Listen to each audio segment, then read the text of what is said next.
Alright, hello and welcome back to Rimworld Fast Forward, episode 4, I believe. I'm recording these all in one day, so it's a little hard to keep track actually, if it's all, I don't know, because I don't have the other videos up yet, so it's all down to my naming convention of the things. But anyway, look what we've uncovered. We've uncovered a geothermal pocket. It's so close to our base as well. I've been really lucky this playthrough. With this geothermals, because if you get 2 geothermal plants like straight away, that's pretty damn good. They're gonna be able to build up quite a bit of power.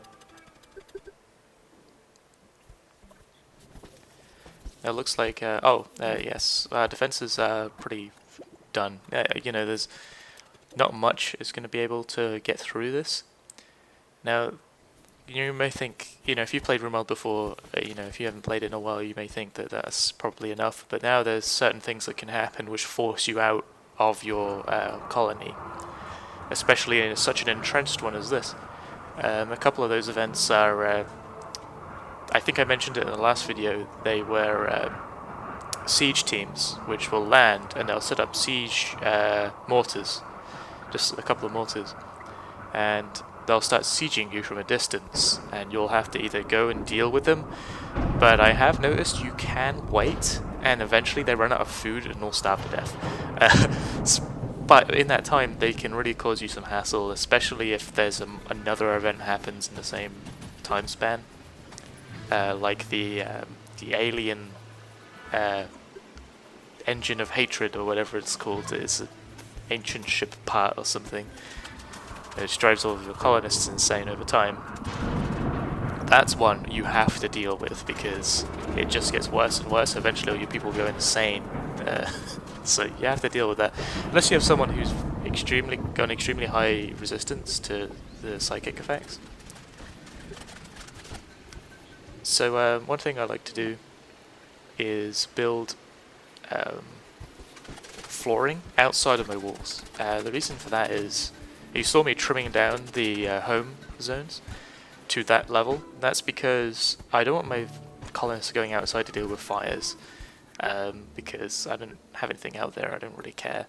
And now the home zones are created automatically wherever you build stuff with it's about a 4-block radius, I think, around where you build something. So what I do is I just build a stone floor outside of, just a 1-block wide stone floor outside of my main walls, and trim it down to that. As because fire can't spread onto that, at least as far as I've seen, because no plants can grow, and stone doesn't generally catch on fire by itself or at all. So it'll stop there. So I don't want my colonists running out to deal with something they don't have to deal with. Like, they don't have to go out there. I'd rather them focus on what they're doing. You can see we're being very careful not to dig this out too much before we get walls in, because you can see me putting some supports in, because we don't want to crush another geothermal plant. They're expensive. Well, they're not too bad, but they're still very troublesome, I suppose, especially when you don't have a lot of metal. Although I am building metal walls. I actually kind of gone off building metal walls inside the bases now.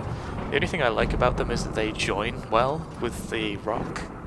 But you can just build wooden walls, and I have, tons of wood, and I'll have even more wood at some point. Once my trees are finished growing, once I cut them all down, once they're in their prime, you get like 1,000 wood from that, so I could afford to build the walls, certainly, out of wood. And they come with their own power conduits, so, So again, this one is going to run off its own power grid, this base. It's going to run off of this geothermal plant. We're going to set up a battery room here.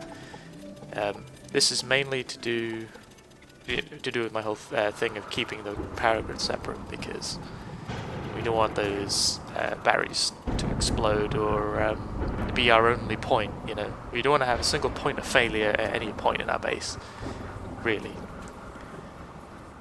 And you'll see soon our defenses will be amped up quite significantly as we start to gather weapons and things from fallen attackers and and all of that cool stuff.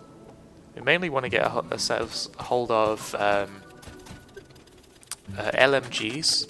LMGs I find to be one of the most successful weapons, and it's fairly cheap. They only cost about 300 silver from a trader, so they're not too bad.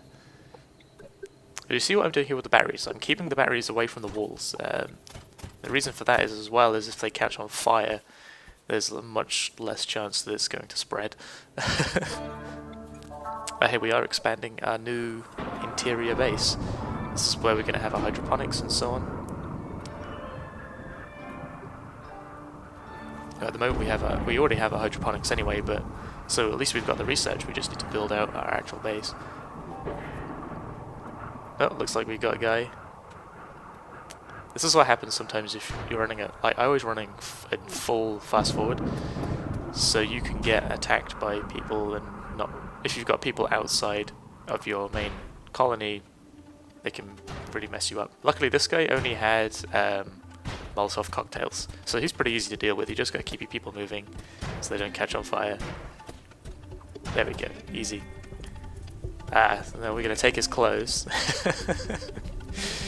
Because actually some of the people don't have clothes. This guy, yeah, he didn't have any clothes. Sometimes you get people who don't have clothes. I don't know how they ended up like that, but it's good to get them some clothes. It does buff their stats a little bit. They get a little more protection than normal. Although I can't imagine it close to a whole lot against gunshots. You can get what's it called? Armored vests, I think this, and power armor. If you're very lucky, power armor is very rare though.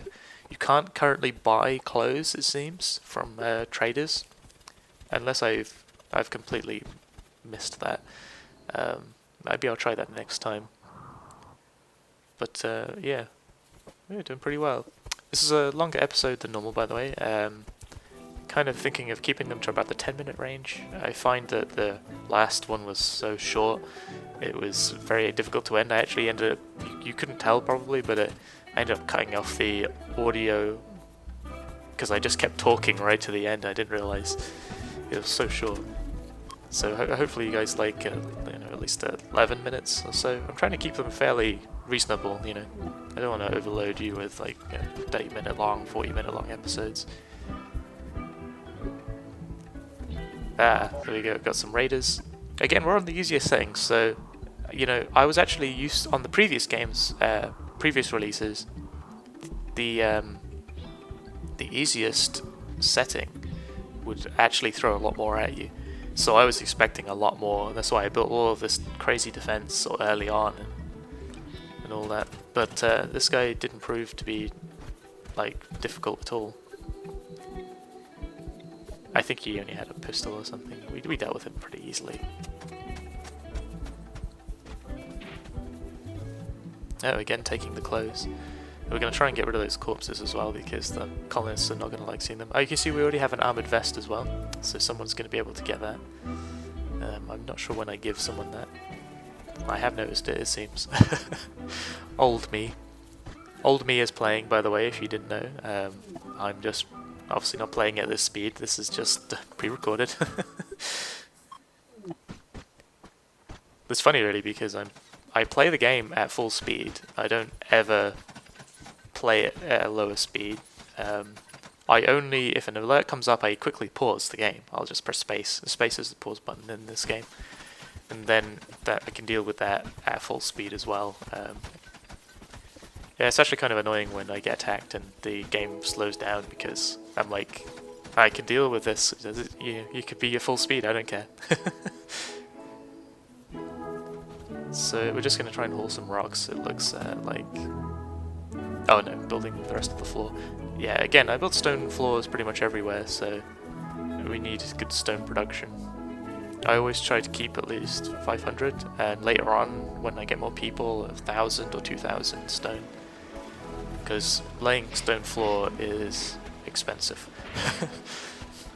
But incredibly worth it. For one, your people walk at maximum speed, or 100% speed at least, which you would think is maximum. unless they add something in the future which makes it go over 100%. That'd be cool. Conveyor belts. That'd be awesome. And they obviously don't spread fire. You can see I'm building some stone now in my area towards my defences and around my wooden walls and hydroponics, it seems. You can see that stone already went. That 500 stone only accounted for that much. Very small amount. And there you see we're building our final defensive line, and that's where, if the main turrets fail, that's where all our colonists will be waiting with light machine guns, and miniguns and things like that. And maybe charge rifles if we have charge rifles. Very hard to find them this time, it seems. And we're just setting up some place to put all those corpses until we get an incinerator. Okay, so it looks like I'm actually coming up to the end, so alright, I'll see you guys next time. Like if you liked it, dislike if you dislike, favorite. I'll see you later.